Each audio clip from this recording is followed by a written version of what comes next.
Welcome, everyone, to a special episode tonight. Tonight is episode 50, the big 5-0. With me, as always, is my co-host, Chris. Ronan, how you doing tonight, bud? Good, man. How's things? Doing good? It's good. Looking forward to Thanksgiving next week? Oh, yeah. Some food, some relaxed time. Yep. Be nice. Little update for the listeners, too. We won't be dropping an episode the following week. So this episode right now is episode 50, recording on Friday the 19th. This will drop for you on Monday, which will be the 22nd. And you will have to wait 2 weeks for another episode. Sucks just to so suck. You know. Yeah, sucks to suck. And we're going to do the same thing around Christmas time, just so you know, too. Yep. We're going to take a week off and relax a little bit, you know? Yeah. We need it. Just wanted to let you guys know. 50 episodes in, we need a break. Yeah. You know? Let me hop into it. We have a trade that happened this week. We have the St. Louis Blues traded Kyle Clifford to Toronto for future considerations. Clifford was sent straight to the Toronto Marlies. He has a cap hit of $1 million and won't affect the Leafs unless they call him up, which is a big question for me with everything they've done. He's only played 2 games this season and just came off a COVID protocol list. He's a solid two-way winger that can use his body. Toronto could use him with all the young guys in their roster. So, I don't know. He's going to be a good help with the Toronto Marlies in the AHL. But I don't know. It was interesting the way this shook out. So I didn't understand why it happened the way it is. So we got news earlier this week that he was placed on waivers by the Blues. And I kind of thought, like, when that happens, it's like we're kind of done with this guy. But apparently that was their way of sending him to the minors for their team. And that would have been in Springfield, I believe. And he basically didn't want to move to Springfield, so they ended up trading him to Toronto, where he's going to play for the Toronto Marlies, which is closer to his home, I believe you said. Right, yeah. He was born and raised in Ontario, so he's instead of having to move his family to Springfield, they're just send me home because that's where I want to go. Yeah, I mean, that's good. Best of both worlds for them, I guess. It sucks that he's down in the minors, 30 years old. He's had a pretty decent career, but hopefully he can get a few more years out of it, come back up from the minors, and, you know, maybe he could kick at the can with the Toronto Maple Leafs. Yeah, I don't know. This kind of looked like a getting close to retirement or not playing again type of move here. Yeah, and I think him getting closer to home is the way to extend that, and now I don't have to retire yet. You know what I mean? Right. I'm closer to home. It's not as much of a grind now. You know? Exactly. Speaking about Toronto, Dion Phaneuf announced his retirement this week. Played 1,048 games, 137 goals, and 494 points. While playing for Calgary, Ottawa, Toronto, and LA. He retires after 14 seasons in the NHL. He was drafted 9th overall in 2003 to the Calgary Flames. We wish him a good retirement. Phaneuf, man, we haven't seen him since 2019. He's kind of been out. But, yeah, I hope he has a great retirement. He's been in the league forever, man. Yeah, I can't stand this guy. Like, honestly, it's just because of how good of a player he was and how much of a nuisance he was, like, when the Bruins played the Leafs back in the day. Yep. But, yeah, it is weird to see that players like this coming and announcing their retirement. We haven't seen them in 2 years. We're like, oh, shit, thought he was already done. But I think it might have something to do with COVID, too. Coming into the COVID season, he's probably like, yeah, I'm getting too old for this shit. 2020, COVID hit, so he's probably like, yeah, I'm good. Maybe. So now it's like, well, I'll chalk it up, you know, all done. Good for him. Let him enjoy his retirement. I was just telling you after I sent you this, I'm like, dude, we're getting old. Like, must be what old people feel like when they keep seeing like a list of like these hockey players that they grew up watching, like retiring. They're like, what? What's going on? We're at that age, bud. Yeah, you are. I am compared to everyone else. What are you, 2 years older than me too? Yeah, 2 years. 2 long years, huh? We had a big talk with all of our friends. Well, my new friend group, which is your friend group. And I don't know. I never think of age when we hang out with them. And then one day they were just talking about being in high school. And I was just like, yeah, back in high school, 2007. And Tommy was just like, 2007? I was in like 4th grade. I was like, what? Yeah. It's weird. I don't know. It is what it is. Want to get on to the next one? Yeah, sure. You go for it. Yeah, it's my thing. Buddy. It's my thing. Here we go. So the Kelowna Rockets have a new coach. The Rockets hire Eli Wilson as their new goalie coach. Eli Wilson has one of the top goalie schools in the world. He trains Tuukka Rask, Carey Price, Brian Elliott, and Devin Dubnyk in the offseason, just to name a few. He has a book called Hockey Goaltending that you can pick up at Pure Hockey, which is a great book for you as a goalie. I have it right here. I brought it just for this specific thing we got with Eli Wilson. Great book. Second time reading it was actually during COVID when we couldn't even play, and I got a bunch of notes written down. It's $20 book at Pure Hockey. I'm sure you could just get it online too, but it's such a good read for any goalie who just wants to just kind of take notes and be like, I don't know, even like during warm-ups for like beer league games, you can, some of these things that he has for like practicing or whatever, you can easily grab a few of your guys and be like, hey, can you just do this real quick to work on like my slides or like my movement or whatever. So great book to have. So I think Kelowna Rockets definitely made a great pickup with Eli Wilson. I think that they're going to be seeing like top goalies. I guess Kelowna Rockets, you should be looking at the goalies that they have on their roster and just see like an upcoming goalie roster with them. Yeah, I think it's definitely a good addition, obviously, with the names that he trains in the offseason, like adding that to a team like the Rockets in their league, like that's only going to, propel you forward more. But it looks like I believe they're in the same league as the Utica Rockets, right? Yeah. Is that Utica Comets? Sorry. Comets. While we're there, the Utica Comets right now, man, off to a hard start this season. The AHL's Utica Comets, most consecutive wins to start the season, 13-0 as of tonight. Fucking wild, dude. Insane. They beat the record on their the other night, going 12-0-0, and tonight they just keep the streak going. Yeah, I think it was actually 11 when they set it initially, and then 12 was to keep going, and now even further. Now man. even wild. further, baby. It's kind of crazy to look. We decided to look at the schedule, the scores standings for AHL currently right now, and right below them is actually like not even that bad. The Ontario Reign, I think, is like 10-0-1 or 10-0-2. So it's just like this team's in the AHL right now doing really, really well, and you're just like, who's losing if everyone's winning? Yeah. Another one I want to get, another goalie thing that I want to talk about. Ready for this one, bud? Oh yeah. Okay. So there's a Thatcher Demco situation that happened this week. Last Saturday in a game versus Vegas, Demco went to the RVH and it caused a net to dislodge. Demco was assessed a delay of game. To kind of give you a picture of Demco. Demco is 6'4", 192-pound goalie that's able to really use all of his weight, leaning and pushing off the post.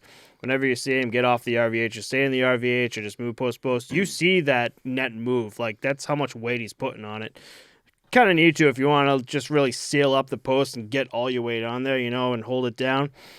How did you feel about that delay of game call? So I didn't really understand it because in the clip you say, right here you said he's using all his weight, leaning and pushing off the post. Usually, this clip, he didn't do that. It was very a light push to get off the post, and the net kind of just slid right out. Yeah. And you've seen clips of the NHL guys setting the nets before the games. It almost looks like it's different than the beer league ones. The beer league ones we have, for the listeners that don't know, it's like this little metal thing and there's a little ball at the bottom basically, and you just hammer it into the ice if you want. It kind of just makes a little hole that it sits in. These things that they use in the NHL look like they fucking go into the ice. Yeah, like L-shaped. And they hook in really well. This more seems to me like an equipment crew malfunction rather than on Demco. Yeah. So I believe the other team has the puck when it happens, which makes sense. He did delay the game, but I don't see the reasoning in giving him the penalty when it was through no fault of his own. Right. It wasn't like he aggressively pushed it off, intentionally pushed it off. I think it's on the fucking setup crew. Right, exactly. So I don't know. I didn't think there should have been a call. The weight and force you need to dislodge an NHL net with those L-shaped. So the L-shaped, I guess one of the curved pots goes up the bottom of the net, and then the other curved pot goes in at an angle in the hole of the ice, and then just curves pretty much by the time it's I don't know, maybe a quarter of the way in the net, I guess you want to say the hole is. Mm-hmm. So to get that net dislodged, man, you have to put a bunch of fucking weight on there. So yeah, you're right. I can't imagine Demco again slams against that post, but I can't imagine that much force is used on Demco to really dislodge the net that way. But I don't know. I don't like this delay of game call unless it was very, what's some word I'm looking for? Intentional. Like Yeah. Henrik Lundqvist, that game was pissed off and like turned around and fucking threw the net and that shit. But Yeah.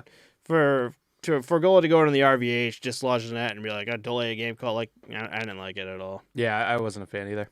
So hopefully that doesn't happen again, because I can guarantee you with Thatcher Demco, this might happen again, and I'll be interested to see what happens. Yeah.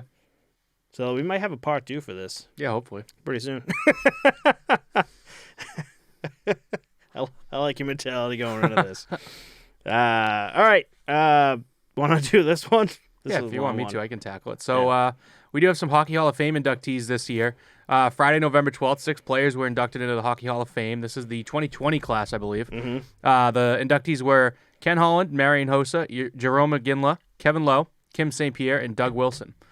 Ken Holland was the general manager of the Red Wings franchise before Steve Yzerman, and under Holland's watch, the franchise won 4 President's Trophy in 02, 04, 06, and 08. He captured 10 division championships in 99, 01, 02, 03, 04, 06, 07, 09, 08, and 11. He won 5 regular season conference titles in 02, 04, 06, 07, 08. Fucking keeps going. And reached at least 100 regular season points, a league high 13 times in the last 17 seasons. That's fucking insane. Yeah, that's nuts. And I believe you mentioned that he only ended up playing 4 games in the NHL, right? Yeah, he played 4 games in the NHL. That is it. His whole career is in the AHL, basically. So Yeah, for so him he- to just like take over a team, right, in the Yeah. NHL, and I think have he this- was the one that was inducted in the Builders category of the Hockey Hall of Fame rather Yeah. than player, obviously. Right. But yeah, he really solidified a name for himself as a GM, so Mm-hmm. that was cool to see. Marian Hossa won 3 Stanley Cups with the Blackhawks in 2010, 2013, and 2015. Mm-hmm. A lot of you already know a lot about him. He wasn't the player that had the skin condition, was he? No, not That was a Marian different Hossa. player, That was a okay. different player. Hossa was awesome to watch on the ice, so I liked him. Mm-hmm. Jerome McGinley was inducted. He won the Mark Messier Leadership Award in 09, the NHL Foundation Player Award in 04, Art Ross Trophy in 02, Rocket Richard Trophy in 02 and 04, Ted Lindsay Award in 02, and King Clancy Trophy in 04. Gotta wonder what this dude's trophy case looks like. Yeah, right? A little bit better than mine, but close. I'm probably like second best. Kim St. Pierre was also inducted. She won CWHL top goaltender in 07-08 season and 08-09 season. She was CWHL first All-Star team 08-09, CWHL Eastern All-Stars 07-08, CIAU Championship Game MVP in 2000, CIS Most Outstanding Player 2003, MVP at the 02 Women's Nationals, top goaltender at the 01 World Championships and the 04 World Championships, top goaltender at the 02 Olympics, and top goaltender at the 02 SO Canadian National Championship. Love it. So she is, I have actually never heard of her. Have you heard of her before or no? Never heard of her, but I actually looked her up, and she was actually the practice goalie for the Montreal Canadiens. Oh, and that's when I sick. say recent, I say like when Carey Price couldn't be in practice, she filled in. That's how recent this is.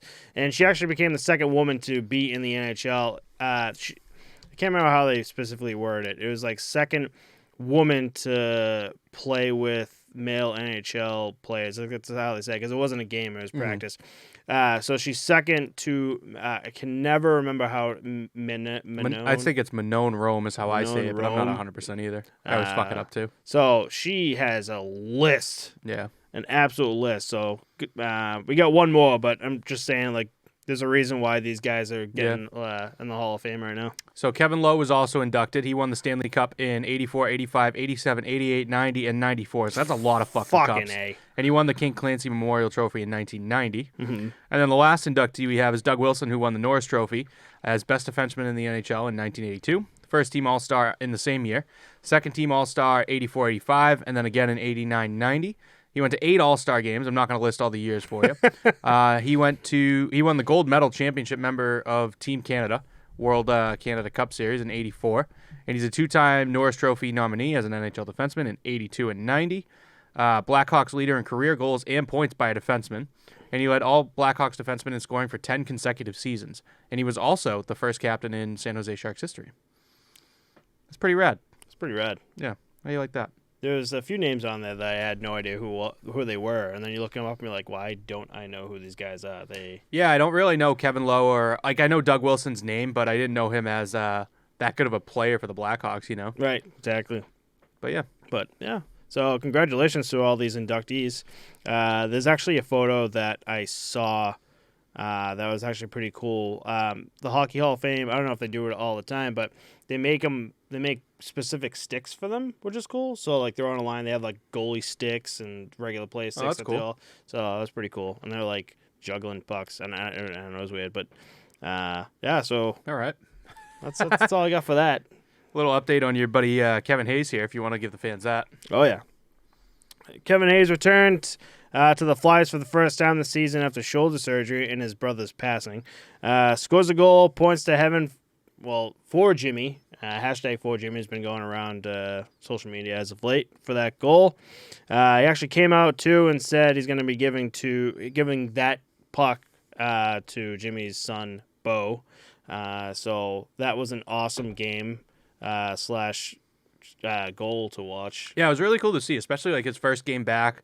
There was a clip of him getting ready for like pregame, like heading out, and like the boys are all fucking pumped. Like Jans is so happy to see him like getting out to the ice, and I thought it was awesome. His first time back, and he scores a goal and does it in honor of his brother. You know? Oh yeah, that was fucking cool as shit. I had a nice little note here on Winnipeg's Mark Scheifele. He scored a nasty overtime winner for the Jets over the Kings on the 13th, which was now almost a week ago, so we're catching up here. It was actually his first goal of the season. Nasty one-timer, like I said, and he's got the monkey off his back now.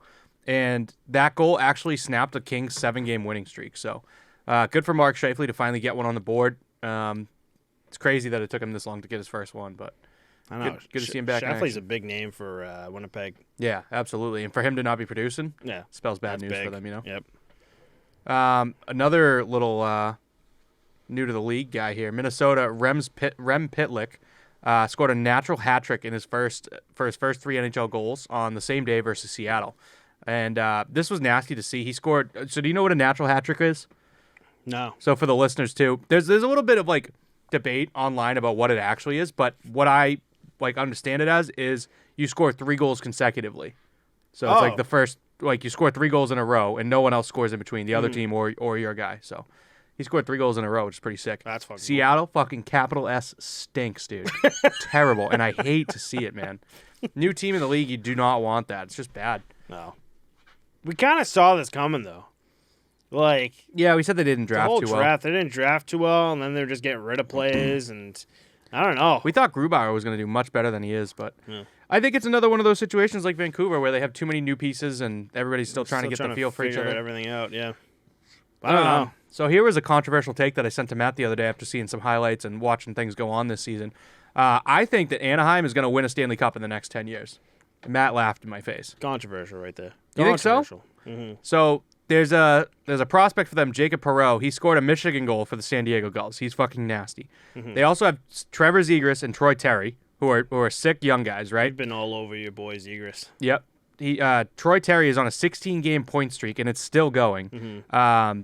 Zegras is fucking unreal. Gibson is solid in net for them, and there was actually an article online because when you laughed at it, you screenshotted it. You told me, and I did. I was like, bro, I gotta look this up. Like, their farm program looked fucking nasty, so I was like, I gotta see where they're ranked. So I found an article from Peter Baracchini of the Hockey Writers, and they're ranked number 2 of farm programs in the league for the AHL, and they're only behind the LA Kings. So, I'm telling you, man, the young bucks are gonna come up and do it. I think it's gonna happen. I believe it when I see it. Yeah, I mean, who do you think in the next 10 years who's gonna win a Stanley Cup? And pick one team. In the next 10 years to win the Stanley Cup, I'll say Vegas. Fucking easy pick, dude. Dumb pick. Well, you didn't really specify. You like any team to win in the next 10 years. So I'm like, all right, let me pick a team that, and then I was like, Vegas. Yeah, cool. Not fucking Anaheim. All right. Anyways. 2007, the last time they fucking won.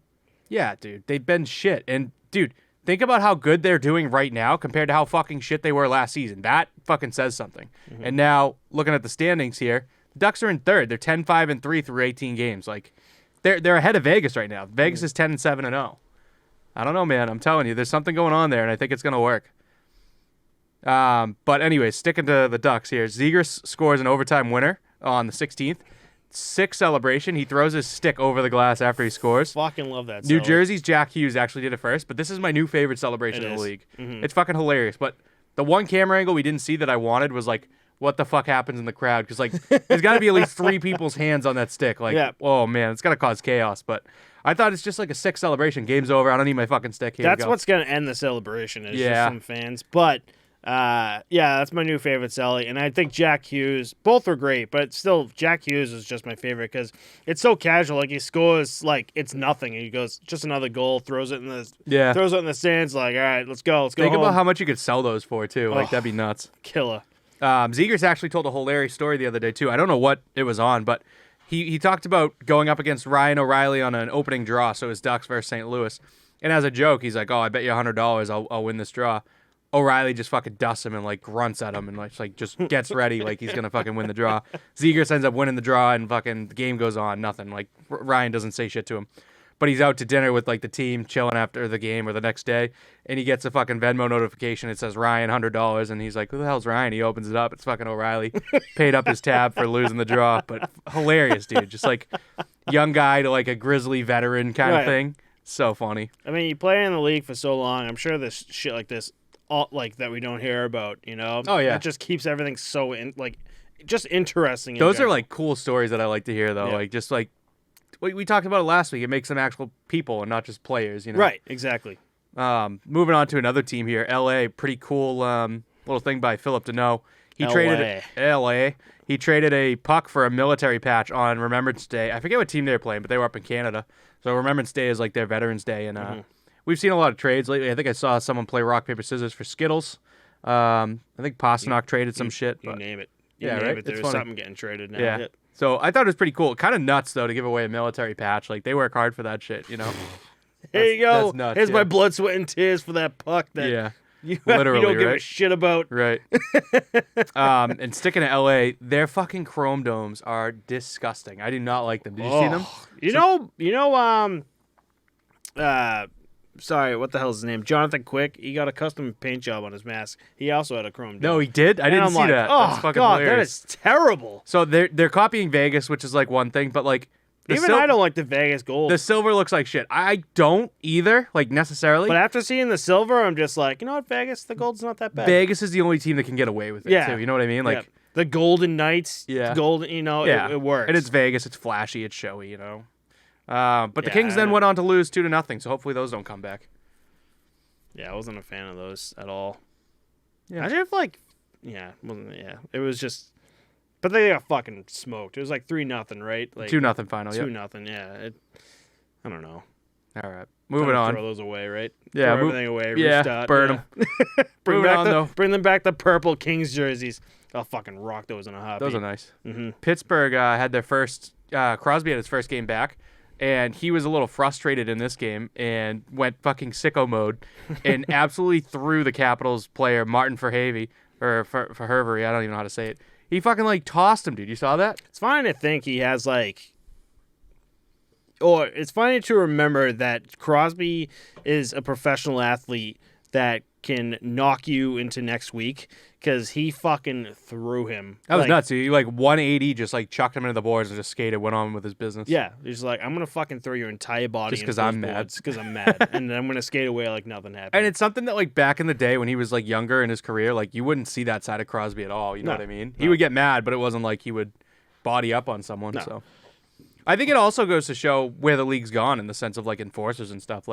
He can get away with that. If he did that back when he was a rookie, someone would come around to beat the brakes off him. You know what I mean? Yeah. I don't have this written down. I wasn't going to talk about it, but now that you brought it up, watching the Buffalo Sabres game, I can't remember who they were playing, but Dustin Tokarski was standing on his goddamn head that game. It was Pittsburgh, yeah. They had 46 shots on goal, right? Yeah, it was that game. I think they ended up winning 2-1, yeah, right? no, it was that game. Because it's Jake Gensel. Everything's coming back to my mind now.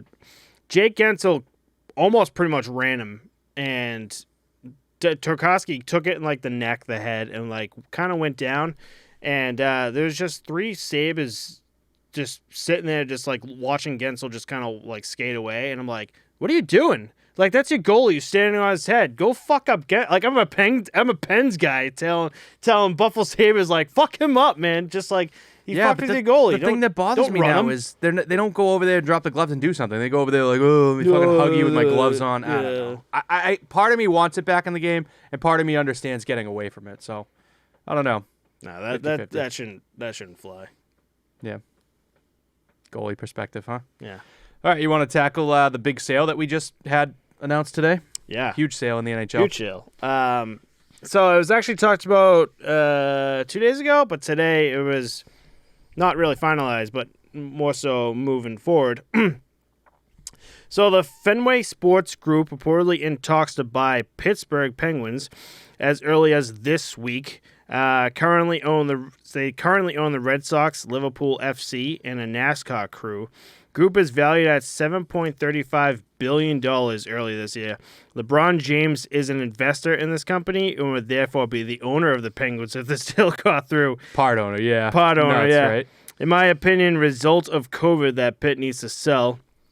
FSG and Pittsburgh Penguins boards approved the sale of the franchise, which I thought was interesting. So NHL will have to approve the deal before it can be finalized.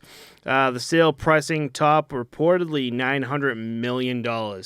I think we read too that Mario Lemieux, that was like $117 million to buy, because that's when the Penguins were bankrupt. Mm-hmm. So it's $800 million. Yeah, and I mean, I wrote this up that he was reading too, but I think part of this is definitely the fact that COVID cost the Pittsburgh Penguins organization a lot of money when it comes to fans and sales and shit like that. So I think that's got to be part of why the group's looking to sell and Fenway's looking to buy. And I think we read online that they had reached out like way back, seeing like, oh, you guys interested in selling, and kind of got left on red. But now it's should be going through. I don't see any reason why the NHL would turn it down. Fuck no. They're looking for the money. The money's there, you know? Dude, that's going to be huge. So now the Fenway Sports Group owns a baseball team, a soccer team, a hockey team, and a NASCAR crew. Like, that's wild. Fucking A. And probably even more assets, but... That's insane. That's a lot of shit. Fucking Red Sox own a Pittsburgh Penguins team. Another black and gold, you know? Yeah. How's that going to do? I don't know. Yeah. It's all about the money, baby. Can Boston fans shit on me still because I'm a Penguins guy now? Yeah, I mean, they'll shit on you for whatever you want. Like, well, it's owned by It's owned by the Red Sox, so you're shitting on the Red Sox too? It's owned by Fenway Sports Group, who owns the Red Sox. Okay, there's a loophole to this. Yeah, absolutely. Loophole to everything, right?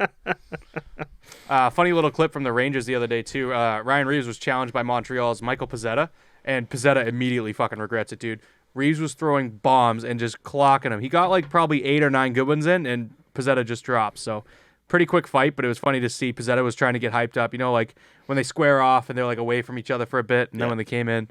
But funny enough, one of the reporters asked him about the fight, and Reeves went on to say that he was confused and assumed that Pezzetta could fight, but he had no idea who he was, and then just fucking tooled him. You realize who you're fighting right now, right? The fucking baddest motherfucker in the league, dude. That's like the one guy I'm all set. No thanks. What's that prison thing? Remember there's always a thing for like the new prison guys, like go after the strongest guy first. Oh, yeah. Solidify. Yeah, make a name for yourself. As a rookie, be like, Ryan Reeves, all right, time to get my fucking ass handed to me. Imagine thinking about that all day, too. Like, oh. Jumping over to Montreal, too. Brennan Gallagher was actually fined $2,500 for sucker punching Barclay Goodrow off the faceoff. This was like a weird play. They were just like chirping at each other, yelling, and they got like tangled up a little bit, but the second Gallagher got up off the ice, he came up and spun with it and just gloved to the face and dropped Goodrow, but kind of tough look there. And then quickly, too, Montreal recalled Cole Caulfield back up. Sadly, -3 in his return last night against Pittsburgh, so... To go back to Brennan Gallagher, ironically, since we're talking hype about Buffalo, it's kind of weird to sit there and talking shit about Montreal, because Montreal right now is the worst team, I think 4th worst in the entire league. That would make sense. So that could be Brennan Gallagher and just the team in general, just like pissed off, frustrated. Just frustrated, and I'm sure at the face-off dot, he might have been talking shit. They were, like that, yeah, they were going at it a little bit. It's already just like 0 to 100 at that point with like the frustration from the team. So I'm sure Gallagher like just went completely just blank-minded and was like, I'm gonna fuck him up right now. But I mean, I don't know. In that sense, I'm like, you know, I guess good for Gallagher to really just be like, kind of really show his anger, frustration, because he wants to play well. He wants his team to be good. Good for Gallagher. Sucker punch the guy in the face. Great call. Fuck him up, Gallagher. Jesus Christ, man. This is hockey, bud. Jesus Christ. This is hockey. Sucker punching's not okay, dude. It's hockey. You don't need a sucker punch.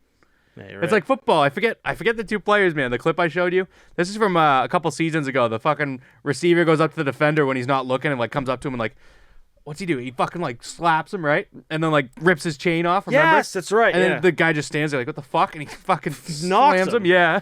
But it's like football, so you're just like, what the fuck is that? It was so funny, dude. A wicked good clip. Hopefully we can slap it at the bottom for you. I'll try and find that too. Oh, actually, going back a few episodes, I had a coworker yesterday, big baseball guy, and he's like talking about the podcast, and I was like, I talked about the most controversial player.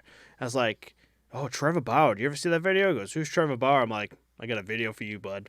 20-minute video. Rewatch that most controversial. Anyway, it gets to the point. It gets to the part where he talks shit to one of his high school friends, and there's a huge like baseball fight, and like both teams just get on the field, and I'm watching it, and I'm just like, oh, it's everyone's on the field to just not do anything. That's what baseball fights are. That's what's the comparison I'm looking for? Yeah, I mean football fights are like that. It's just like the bench is clear, but like everybody just kind of like grabs each other. It's kind of like the NHL when the two guys are fighting and everyone like buddies up and like grabs a guy. You know what I mean? Yeah. And it's just like the whole dugout fucking comes out and does it though. But there have been some good ones in baseball that are funny like that. Yeah. It's good. But I don't mean to steal the show here and just keep fucking rolling, but I wrote up a good Edmonton Oilers fucking stat drain for you here. I did myself a favor. Before coming here, I texted Chris. I'm like, well, before I come, you need anything? He goes, I need a Red Bull, like how he does before. Not knowing he drinks a small one, I got you a nice big 16-ounce one. Yeah, so I'm buzzing tonight. For like 35 minutes, all I heard was just typing. Click, click, click, click, click, click. So this is all you, bud. All right, so here's some Mcdavid and fucking Draisaitl news for you. Just little stats here. McDavid's now the 6th fastest player in the NHL to reach 600 points. He's the fastest active player to reach it. Gretzky did this in 274 games, and I want to say McDavid was like 479 or something like that. So that gives you some perspective on how fucking quick he did it. Gretzky's averaging like 2.1 points a game to get there. Jesus, fucking insane. But McDavid's 600 points break down like this. So his first 100 points he got in 92 games. Then in multiples of 100 after that. So like that was 0 to 100. This is 100 to 200, right? So the first 100 is 92 games. The next is 82, 68. 67, 64, and now 53 games. He just keeps getting better and fucking more productive. Like, there's no slowing him down. It's fucking insane. Nuts, right? It's insane. And then, so that's, I mean, he's getting better and better, right? 100 points in 53 games. He's at almost 2 points a game. He's close to Gretzky's rate, right? We just had another highlight reel with him going through fucking 4 guys. It looked making the same, it look easy as shit. He did that twice this season already. Fucking unreal. Draisaitl also leads the league in goals with 17, 9 of which are power play goals, which he also leads the league in. He's the top 5 goal leaders as of November 17th was Draisaitl with 17 goals, and the next 3 closest players only have 12. The gap is just absurd between these two guys. Like, can I change my Vegas pick? Can I say Oilers are going to win the cup? Yeah, dude? go for it. You think they're going to win it in the next 10 years? Fuck yeah. That's probably a better pick than Vegas. Yeah. In terms of like I picked Anaheim, that's controversial. That's probably there. Oilers are going to fucking raise that cup again. I don't know if they will. So? As of the 16th, McDavid and Draisaitl have 58 points combined. That's more than all the New York Islanders players, who have 55, and all of the Arizona players who have 45 this season. Draisaitl is the 3rd player in the last 30 years to have at least 15 goals, 15 assists, in under 15 games, joining Mario Lemieux and Jaromir Jagr as the only players to do so. 2 players on that team getting compared to Lemieux and fucking Gretzky. It's nuts, dude. So it's just insane. And then this week we have some fucking bozo news from Tortorella. Bozo. Tortorella tells McDavid he needs to shut up about not getting calls, which we'll get into it. Say all the right? same shit about Crosby, right?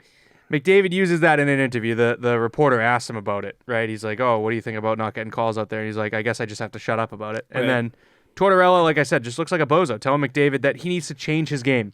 Excuse me, dude? Fucking 100 points in 53 games? Yeah. He doesn't have to change shit. Suck a fuck. When it comes to playoffs, I understand that you need to get grittier and get more into it, but like, what do you have to change right now? Right. Everything is fucking Nothing. clicking on all cylinders. Nothing. They're like one of the best teams in the league right now, so Tortorella looks like an asshole right now. Yeah. But the shut up about not getting calls things, it's 50-50 because, yeah, he's not getting calls. He's that much better than the next guy, so he's getting hacked and slashed into the zone because they can't keep up with the foot race. And then the other side of it is like, Well, I mean, I guess he should get the calls, right? It's supposed to be a fair game. A call is a call. If you get hooked, you get slashed, it's a call. Yeah. I don't really get why they're not calling it on him, but it also makes the game, I guess, more even. I don't know. How do you feel about it? And I think we're getting like a first-person view of what the players are going through with Tortorella. We're like, oh, okay. Did Bobrovsky and what's his name who went to Florida, like, this the shit they're dealing with? Right. We're like, oh, I won the Vezina, and Tortorella's like, yeah, but you should have fucking saved that other one. I'm like, what?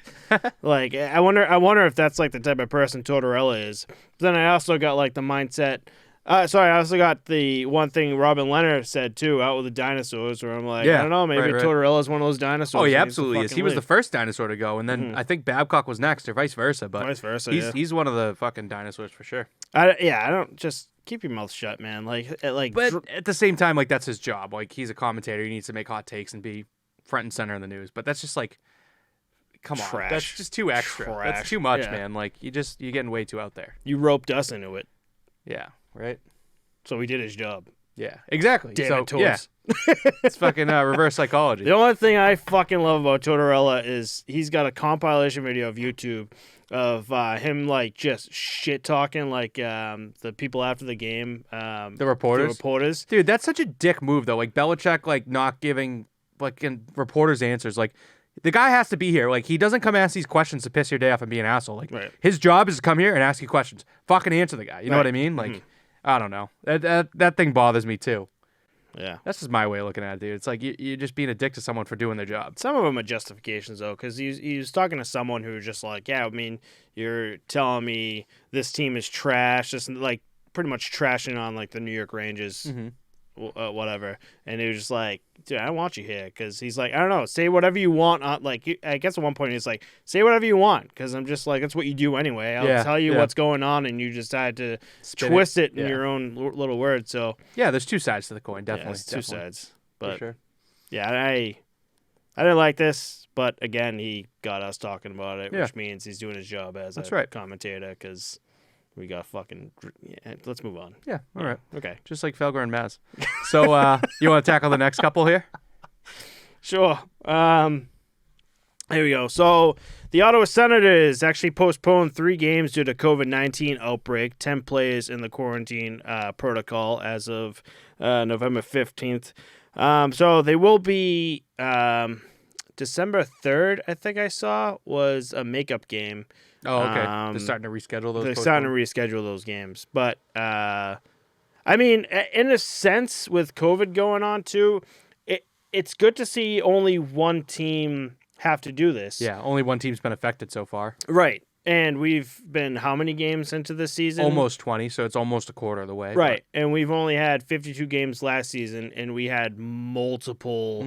games rescheduled. Bad outbreaks. And, like, that's not even... That's, like, different divisions, too, where just, like, teams are just seeing each other all the time. Now that everything's open and we're just seeing now just Ottawa, just, like, 3 games, that's it. And also think about how bad this could have unraveled the whole league, though. Like, if Ottawa played these teams and now they have COVID due to Ottawa and now the whole league gets shut down kind of thing, you know? And you brought it up, too, this is just COVID protocol. Like, these guys could just literally be fucking, you know, yeah, one guy probably has it, and then the rest of them may because they were in contact. Yeah, so this is just like, you know, just being safe. Yeah, and that's what they got to do. Right, exactly. So, in a sense, this is kind of like a light, you know? This is like, we're getting better. The whole league is still able to be open to all the divisions. The Bruins can play Vegas, you know, they can go West Coast to Canada and Canada to Dallas, you know? Yeah, for sure. In a sense, that's I like that. They named all 10 players, but there's no reason to. Yeah. No reason to say their names. Here's one. We're gonna move on to New Jersey. Here's one that we just watched before recording. So, you said this again, bud. What did I say? Okay, I'll read what you said. Subban injures another player with his legs again. And I have a hot take on that because I don't believe that. New York Rangers' Sammy Bly will miss the remainder of the season with a lower body injury. This wasn't a blatant slew foot, but he said last time the motion of getting his leg behind players' legs has crept into his game, and he needs to fix it. This wasn't an intentional slew foot, in my opinion, but he needs to resolve this. It's been months, and it's all about talk when it comes to Subban, and I guess you're right. Ex-NHL ref Tim Peel came out and defended Subban, saying he's not a dirty player. Okay, you justified yourself it the more I read what you just wrote. Yeah, and I think like this one, he kind of barely clipped him with the skate, but the issue is that 2 out of the last 5, like there's been like 5 incidents with him, and I think only 2 of them he was like fined for. Yeah, that's the word I'm looking for. Mm-hmm. And I think 2 of them were intentional slew foots, but the other 3, including this one, like your leg shouldn't be there, and they're causing these fucking injuries because you're doing this. You know that it's there. It's crept in your game, and I don't know if it's good that he realized it's there, or it's bad because it's good that you realize it, but you haven't fucking done anything about it, and you're doing it over and over. So I just think like you're gonna have to resolve this, dude. Like either that or even if it's unintentional, they're gonna have to start being penalties. And this goes back to something I mentioned like way back was I kind of think if things are intentional and someone gets injured due to it, I think the suspension should be as long as the injured player is out because you intentionally went and caused this, even if you didn't mean to fuck the guy up that bad. Like he's out this amount of games, so now you are too. Right. You know what I mean? I kind of want to make a comparison, I guess, but he said that he added to his game, but I don't know how long it's been since he's added to his game, because for all these players who are in the league, like something's been in their game that they've just done over and over and over again. So he didn't intentionally add it to his game. It's just like it just happened. Right. Yeah. But like you do it to the point where you just don't think about it. Yeah. Like so he added it, but like he's just not thinking about it. Because I want to go back to the new rule that we talked about in our beginning episodes with the new offside rule, where you can have your leg up and as long as it's over, but all the games that I've watched, especially all the veteran players, they still drag the leg. Like it's just without thinking, it's just what they do. Whereas like if they kind of like changed up how they play it, like we haven't really seen any close calls with that rule either. No, we haven't at all. Or I haven't at least. But I wonder if that's it, where just like he's not thinking. But in this clip with PK Subban, it just does look like he's stopping and trying to like go to Sammy Blythe's left, and thinking maybe the puck is just going to go around him or I don't know, something. But sorry, his foot skate just hits his skate, and I guess the force of everything just you can't really tell how Bly got injured. You know what I mean? Right. It's his leg slammed against the boards. So I don't know if it's like dislocated or shattered. But I don't know. I just don't get why Subban's fucking in the headlines for a month straight and just does nothing about it. That's the part that bothers me. That's what bothers me. Yeah. I don't know. That's my take on PK. I think PK, as a human, great guy. Yeah. As a player, questionable. Yeah, little suspect. As a player. We're just like, but this is how he got to the league, man. He's a big dude. And it works, it's his game. He knows it. He owns it and accepts it. So. Right, exactly. Another slew foot here. San Jose forward Kevin Labanc suspended 1 game for slew footing St. Louis's Tyler Bozak. This one definitely seemed like incidental, and it's kind of funny to see this happen and suspension, but Subban's happen and nothing. You know what I mean? Yeah. So it's just kind of like, here's 2 sides of the same coin. I don't know. I just thought that one seemed super incidental. The LeBanc on Bozak. But moving right along, New York Islanders, Scott Mayfield hit Florida Alexander Barkov knee to knee. He was given a 5-minute major and a game misconduct, and Barkov needed to be helped off the ice. He's now week to week. So, this one was kind of rough. It was right at the blue line, kind of crossing with each other. So I think it's really just the motion of sticking the leg out to make a knee-to-knee hit is what the issue is. And it's good that he got the 5-minute major and game misconduct, but it sucks to see Barkov missing time. He's one of the top players in the league and doesn't get enough credit down in Florida, I think. No, not at all. Great guy, great player. It's good that he's only week to week, Week to week kind of sucks, dude. Yeah, but Florida's definitely going to miss him, but when he gets back. When you see the hit week to week's good for what happened. You know what I mean? Right, it looked like it could have been way worse. I'm going to bring this up again, too, is that whole John Tavares thing where he gets kneed in the face by Corey Perry. It's just like, damn. That was nuts. And then that was just, fucked when the people tried to like flip him over and he just folded. That was fucking wild, dude. And then he just came back literally the next game like nothing happened. You're like, what the fuck? Yeah, definitely had some concussion protocol. He should have followed there. 1,000%. 1,000%. Cool. You want to wrap up these last three? Yeah, sure. Here we go. So New York Islanders, Scott Mayfield. Nope, just did that one, bud. Okay. Oh, well. Thanks, bud. No problem. I got this. Don't worry about me. I got this. I got this. I'm a podcaster, right? Calgary Flames, Markstrom, 5 shutouts in 13 games. Absurd. Fucking absurd. Absolutely absurd. Actually, Markstrom's really up there right now with top goalies. He's tied for second with Sergei Bobrovsky in save percentage with a .942. And then if he keeps this pace up, he's on pace to have 30 shutouts by the end of the season. Not nuts. And just below him too, with 3 shutouts is Jack Campbell, and actually Ilya Sorokin's actually tied with number 2 as well with 3. I'm sorry, I did that math way wrong. Let's call it 15 shutouts, but either way, that's fucking nuts. That's fucking crazy. Yeah. Oh, he's up there too. He's also number 2 in the league, right behind Jack Campbell with the 1.68 GAA. Campbell's fucking unreal. Markstrom and Campbell have been unbelievable. Freddie Anderson too. When you look at these, and surprising turnaround for Anderson. Surprising turnaround for Bobrovsky too, because we're just like, whoa, he's having a rough time in Florida. Oh, we're giving him shit, thinking he's just taking the money, but I never went in on it. I said we would follow back up on it.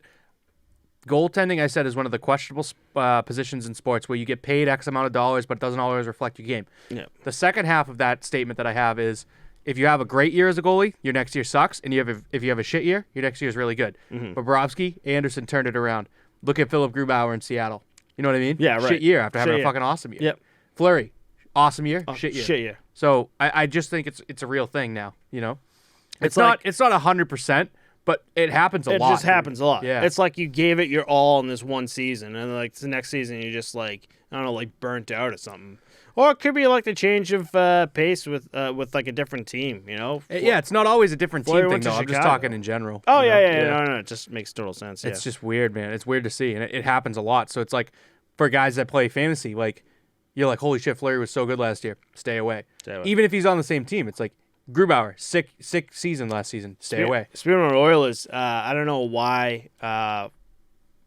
I think Chicago thinks they can get something for Fleury, but Oilers are looking like they might be getting Fleury. Chicago might be trading Fleury to. Yeah, I did see that rumor. Yeah, that'd be good. Talking about winning the Stanley Cup. Wait, what'd you say? Say that again. Talking about winning the Stanley Cup. The Oilers. Yeah, they're looking for good goaltending. Yeah, they're gonna get it. With you Fleury? Think one of the worst goalies in the league is a good pickup for them to win the Stanley Cup? Maybe. No, definitely. It's good depth to add for them too. Mm-hmm. Who do they have? Mike Smith and Scott. Stewart. Scott Stewart. Skinner. Stuart Skinner. Stuart Skinner is the other goalie in Edmonton. No Edmonton. Shit, huh? Wow, I didn't know that. I fucked up that name so hard. Billy, can you edit that so it makes Scott it look Stewart, like Stuart I know Skinner, who I'm talking about? Skin beef. Wow, that's funny. Markstrom's on absolute fire, but let's talk about something that we found today that I'm kind of hyped about. Yeah.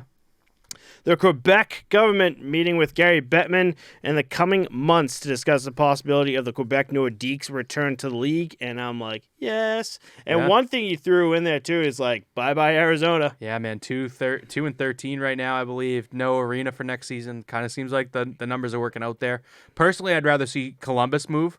But, I mean, the writing's on the wall. It's got to be Arizona at that point. But we'll see what happens. Obviously, it wouldn't be a 33rd team. They wouldn't just add the Nordiques. The meeting is in the next coming months, so they could make it happen by the beginning of next season, but that would be a quick turnaround. So I would think 2 years from now.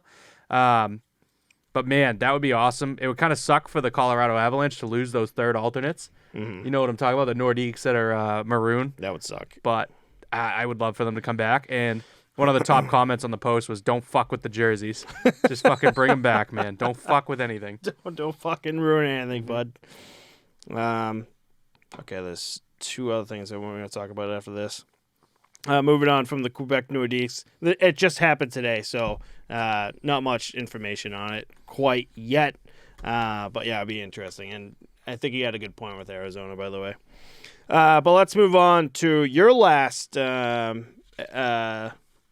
Sorry, your last piece of news here. I got a few more to go. But Dallas Stars forward and Minnesota native Riley Tuff was scratched 1 hour before a game after he spent all of his call-up money on tickets for his family. Nick Bjugstad even helped purchase tickets after he ran out of money. So in an interview he had, they asked... Don't do that whole thing, but, pick it a little bit. Okay. Want me to do... I only really wanted the main headline thing, yeah. You're good at picking, so... Cool. Let's just do the main headline thing. Yep. So, yeah, this is... So Dallas was supposed to play against Minnesota, so Riley Tuft is called up. And then fucking 1 hour before the game, the coach decides, no, we're not going to play you, so you're a healthy scratch. Bullshit. It's nuts, man. Like, this guy went, above and beyond to try and, like, make a night for himself. And that's, like, an important night in a player's career. And one of the main things in this is that this kind of seems like a Mike Babcock move when he fucked over... Jesus Christ, I can't remember his name right now. I'll figure it out. Mike Commodore. Oh, okay. And he was fucking with him like up and down, left and right. Yep. So I think Rick Bowness is going to be the next dinosaur out of the league too. He's on the list now, I think. What a piece of shit. It kind of sucks because you hear very good stories from like Paul Bissonnette. He talks a lot about Rick Bowness, really likes the guy. He was a great coach for him, things like that. But I mean, this is just a tough look. I don't really understand the thinking behind it. It's kind of fucked up to do, but I don't know. And I guarantee you he knows what he did. Yeah, I think so. The fact that Bjugstad even put in, like even the fucking team couldn't be like, hey, we'll give you some tickets. Like he literally paid with his own money, and he's like an hour fucking before. It wasn't like the day before. It was an hour before. The thing about the team paying for tickets though is that it's an away arena, so it's like the Minnesota Wild aren't gonna like kick tickets over. Right. But yeah, I know what you mean though, yeah. for real. So yeah, kind of shitty to see. Kind of sucks, and I hope that he gets his game up and. The Dallas Stars do something right by him with, tickets for his family or something in the home arena. Something like that. 100%. Yeah, it was just, I didn't like that at all. That sucked. Yeah. That sucked. So you said you got some other stuff. Is there anything NHL? Because the rest of the stuff that we have is from other leagues and things like that. That's it. That's it for NHL. Two things. I got 2 things left. Quick signing, too. The Capitals signed forward Nick Dowd to 3 years, $3.9 million, a $1.3 million AAV. So he's a good forward to sign up for the next couple of years. Mm-hmm. Cool. So yeah, go right ahead. That's it. Yeah. So we have so I follow Georges Larac on perfect. I follow Georges Larac on Instagram, and he posted a video. A pic with Dominic Hasek, and he's got a photo with him and Hasek from a score sheet from March 9, 2001, where he had 2 goals on him. Hasek is now is now a member of the Hockey Hall of Fame. I guess when they were talking about the hockey, I think that's why he posted it, because the new the inductees. Yep. But that's such a fucking score move, right? Goalies don't like that at all. I've had it happen before. But dude, Hasek is one of the best goalies of all time, and this fucking grinder fourth liner has just 2 put 2 goals on him. You. That's fucking hilarious. So like, if I was Hasek, I'd be like, "That's fucking funny, man. Good for you. You got 2 on me. I'll sign that." You know what I mean? I think it's like game recognized game kind of thing. Yeah, it was such a cool photo. I think the caption was hilarious because he dusted him in it too. Oh, he shits on him. It's kind of like the Yager thing in both French and English too. Yeah, by the way, Yager does shit like that too. It's fucking hilarious, just dusting people like in their face, dunking on them. It was so cool. I didn't know. I was just kind of curious. I'm like, it's funny when I first saw the photo, it was Georges Larac and some guy, and I'm like, why does he look so familiar? And then as you're reading it, you're like, it's fucking Dominic Hasek. That's cool. They're still alive. All right, so the last bit of information, or the news that we have this week, is we want to talk about bullshit happening with Riley Tuff. Yeah, this is some big bullshit. So the Omaha Lancers, sick team name. Yeah, of the United States Hockey League. Actually walked out Thursday. Today's Friday, so yesterday, Thursday, they all walked out. Actually, also team management just upped and quit too. Yeah, they just fired themselves. Yeah. I'm gonna do that at work this week. I fire myself. I'm out of here. I'm gonna fire myself. So where is it? So they walked out Thursday morning. They actually been doing really well. They're 8-4-2. They're actually 4th in the division. So I just had it. Woof. Sorry, the Lancers suddenly decided to let go of Cassidy, who was just hired just 4 months earlier to replace David Wilkie. Cassidy, what's his first name? Starts with a C, doesn't it? Yeah, Cassidy. Fuck, I had this all, and then as I was talking about the last thing, I was like, let me. Chad Cassidy. Chad Cassidy. I wonder if he's related to Bruce, the Bruins. Oh, maybe. So the owner of the team now is Anthony Descessier. He made major budget cuts to the team that included the team's video software, player equipment, and even post-game meals for the players. Fuck them. Now, what do you eat? Right. Now, to talk about these United States Hockey League players is that they're all kids trying to make it in, professionals. Making shit money, dude. And they're not making, fucking no money. They're kids. They're living with, so for hockey, there's parents that, open up their houses and family to take in these players. Usually for juniors. Is USHL juniors? No, right? It is? Yeah. Okay. So they take in these kids and be like, hey, live with us while, you play hockey. So they're not getting anything. So, meals and stuff, or post-game meals and stuff are fucking huge for them. And you want to make it in the league. You want to make it to the NHL, the professionals, so video software to learn about your stuff. That's fucking massive, right? Think about how much money that guy's making too. That's pulling all these these things, man. Unreal. Nuts. So good for them walking out. Right. So on Thursday morning, it hit a boiling point when Walsh entered DeLuca's office and asked about a potential pay raise. This is the new coach that came in. Coach is like, yeah, we don't need to feed these guys, but I could take another $20K. Yep. He said DeLuca became enraged, cursed at Walsh, and told him to get out of his office. DeLuca, a former Las Vegas firefighter, pursued Walsh down the hall, continuing his tirade. So to add to that, this dude's just a dick altogether. He's just making the team absolutely miserable. The United States Hockey League released a statement that said, we are aware of the reports about the Omaha Lancers and are actively working to resolve this matter. We have standards we take seriously in order to provide the best possible experience for all players who participate in the United States Hockey League. Omaha announced Thursday afternoon that former ECHL coach Gary Graham as the interim head coach. So both of the new coaches just upped and quit after that. So one player for Damon Gardner decided last week to leave Omaha and play prep hockey this season with Warroad High School, and I think a lot of people are going to be following his thing too. But it's what the hell, man? You come in as a firefighter too, and you just let's start making a bunch of budget cuts to these kids trying to make their dream come true, and make the team so miserable.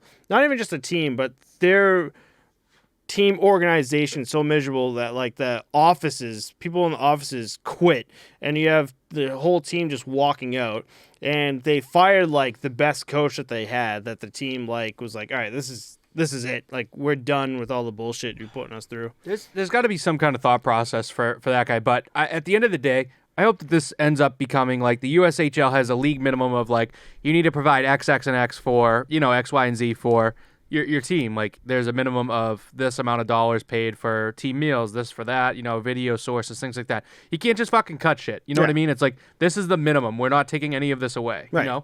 And if you can't be profitable while paying for these, then we'll figure it out. You know what I mean? Exactly. So it's not like they're adults, man. These are fucking kids. You gotta nuts. Still kind of treat them as kids in that sense, man. But yeah, this story's fucked, and I hope everything kind of works out. I'm definitely gonna keep tabs on this, so hopefully this has a light at the end of the tunnel. Yeah, and the last little thing I have too is the Arizona Sun Devils came out with some fucking sick military jerseys. It's the first jersey like this in college, but it looks fucking amazing. And the NHL does military nights across the league. I have an LA Kings one actually. Maybe I'll chuck that up for next week. Mm-hmm. It's an LA Kings military jersey. It's camouflage, pretty nice. But the Sun Devils ones look awesome, dude. It's not camo, but the camo color, the dark green with black shoulders, and they just came out really sharp. Yeah, they're really cool to see. That's cool as shit. So yeah. Actually, for the last thing I want to talk about. It's got nothing to do with the news or anything, but if you watch us on YouTube, you know our background, and I added something to it a few weeks ago. 2 weeks ago. There's an old hockey stick that's like right behind us, and I got that hockey stick from my now ex's uncle. He passed away at 94 years old. World War II guy, great guy to talk to. Man, he grew up in Dorchester and knew I was a big hockey guy. And he gave me the stick. I don't know where the hell it came from. I have pictures that I might be able to put down here.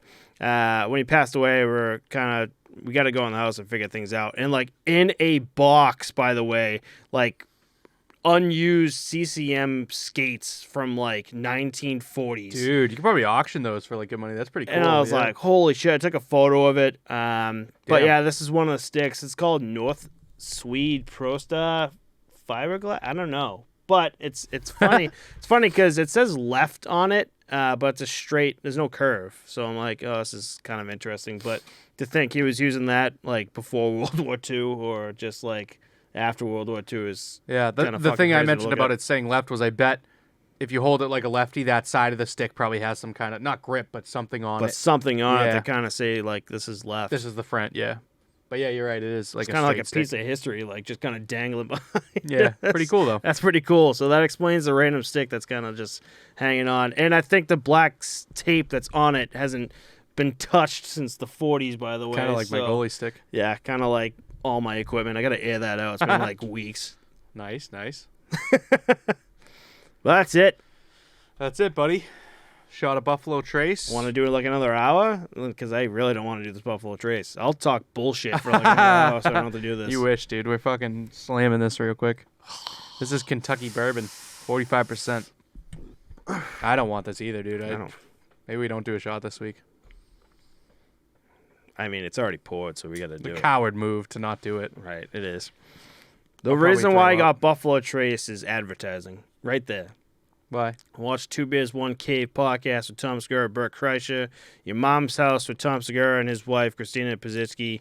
And then I started getting into fucking Joe Rogan for a bit, and I fell off.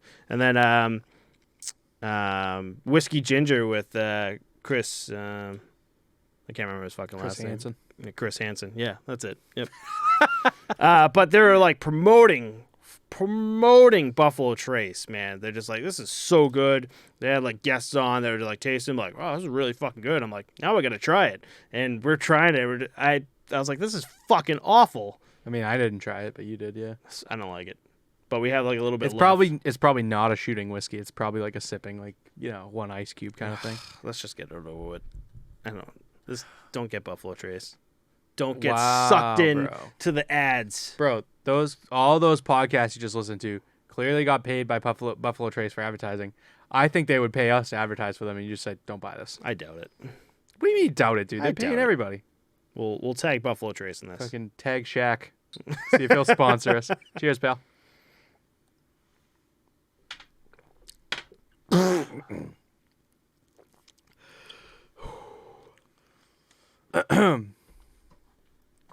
Buffalo Trace, it's so good. Sponsor us. Oh my God. Smoky. It's whoa. Fuck it. Oh, I have goosebumps. That went right to the back of my throat, because it's so good, Buffalo Trace.